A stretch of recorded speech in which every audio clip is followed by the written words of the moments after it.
Hey, good afternoon. This is Meredith Lego, and I'm doing a series of videos on Ascension science.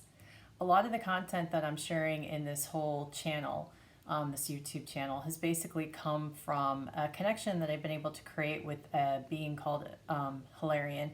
He is a being who's basically ascended the need to reincarnate, and I've been able to kind of create this connection through quantum entanglement, and I tend to sort of ask questions and get answers during or shortly after meditation. It's not channeling in the sense that Hilarion's not necessarily like taking over my body or anything like that. I'm just connecting into the frequency, and basically that's how the connection is created. That is very important because obviously I need to be a sovereign free being throughout this process and have complete lucidity and control. So a lot of the content has gone over just kind of the various mechanisms or stages of ascension. And in the last few videos, I've gotten into the whole concept of how photons can actually carry information codes. And that connects back to the previous video that I did on the rays and how solar rays or rays that sort of emanate from various light sources like stars or suns actually can carry codes also that kind of go throughout the cosmos. But what's interesting is that DNA has the ability to actually absorb different information codes into the body, and some of this is happening through the facilitation of liquid light plasma. So that's what I covered in the last two videos, and if you haven't watched them, I would encourage you to watch them. In this particular video, I'm going to cover upon a couple of sessions that in which I asked Ascended Master Hilarion to essentially get into some of the changes that are going on with the sun. And so in this particular session, I asked Hilarion, will there be a great solar flash that will occur in the near term? And I asked that because that's some questions have been going on around that, and the fact that the sun goes through obviously various cycles in terms of solar activity, but there I guess were old prophecies and predictions that essentially the sun would create great changes for the earth going forward. Now when I asked this particular question, it was in May of 2020, just to give you reference of time. So his answer is, the sun does emit rays which are created through a chain reaction from the cosmic central sun that exists in a higher dimensional frequency to the consciousness of Gaia and the beings inhabiting Gaia. It's an electromagnetic frequency that causes the occurrence. So within this particular statement or phrase, he references the cosmic central sun, which is another sun source or photonic energy light source that basically exists in the center of the galaxy. And there's, without getting into a lot of different discussions about parallel galaxies and whatnot, this particular sun is coming from the Andromeda galaxy. And so it's actually a true organic source that it has the ability to provide information into our sun, and can then essentially move into the consciousness of Gaia, which is another term at a higher dimensional frequency for Earth, basically. He goes on to say that the sun is due to have a cycle soon, in which will be an in-breath and the repeat of a long cycle. This is the point of a flash. The flash creates a light and gamma ray, which creates a chain of events on nearby planets, including an upgrading of DNA. The rays contain information codes stored in them. Once the vibrational rate of Gaia and its inhabitants match the vibrational rate of the light codes, the information is more readily downloaded into the blueprint and physical body.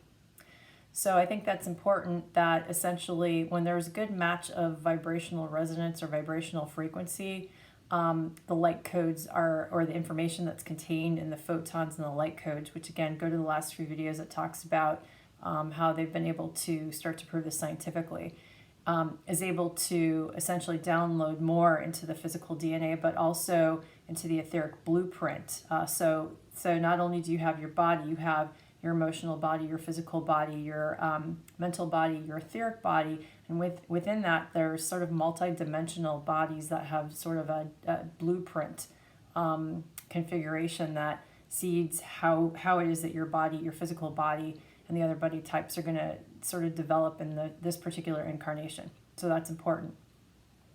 He goes on to say that even now, humanity is experiencing an upgrade in DNA codes. The timeline is such that the vibrational rate of most humans is compatible with the rays. This is good because crisis has been averted that would have created catastrophic consequences for the planet and her inhabitants. No one was to be spared. This is why past flares were not successful. The vibrational rate of humans was not sufficient. Kind of interesting, because what he's essentially saying is that, if you kind of go with the previous concept or previous video that I did on time or parallel timelines, we're currently existing in a timeline in which the vibrational rate of most inhabitants on Earth, that would be us as well as other beings, is in a point where we're compatible with the vibrational frequencies and the information codes that are coming in from the Earth right now, which is good. So they're obviously carrying a much higher vibrational frequency right now, and we're able to basically absorb the changes into our body. So that's very positive for the timeline going forward. So that's really all that he touched upon in this particular session that I had with him. And now let me go to another session in which it came up, because I just kind of asked the question again. And this particular session was on June the 7th, 2021. Again, I asked, will there be a solar flash that propels humanity into, another dimension? And his answer is, this is one probability possibility timeline. The solar flash is a blinding buildup of electromagnetic frequencies that expel out from a fission reaction within. The severity of the change is up to you as co-creator beings. Again, I think that's very key, because again, a lot of what's sort of happening is very much based upon our thoughts and our intentions and our vibrational frequencies. And that goes back to a lot of the earlier videos that I touched upon in sort of the 1.0 series as well as the 2.0 series. And then finally on the concept of polarity. So if you're new to this channel, I do encourage you to actually go back to some of the earlier videos, because I was taught as sort of like a buildup of different content, very similar to the way that you might learn a buildup of content in a science book, where you're kind of starting with some foundational knowledge and building up your understanding. So again, I would encourage you to go back. But that's really all that he touched upon this particular topic. There are other sources, again, because, I'm certainly connected with Ascended Master Hilarion, but he is not the only source that I use to learn and grow my understanding of Ascension and Awakening through. And in the links below, I'll also include some other reference sources that gets into excruciating detail of actually what's happening from the sun, and what changes that can actually start to create within the formation and of the body and the crystalline body and all those other types of concepts that I touched upon in the last video. So with that, I hope you have a great rest of your day. And in the next video, I'm going to actually touch upon how those changes actually interact with the earth itself, and how those energies can therefore make changes again within your body, but the source coming up, through the earth energies as the solar energies are kind of interacting with the earth energies. So if you're new to the channel, I would encourage you to subscribe and then sign up for alerts so that you know when I'm posting additional content. Thanks, and have a great rest of your day. Bye.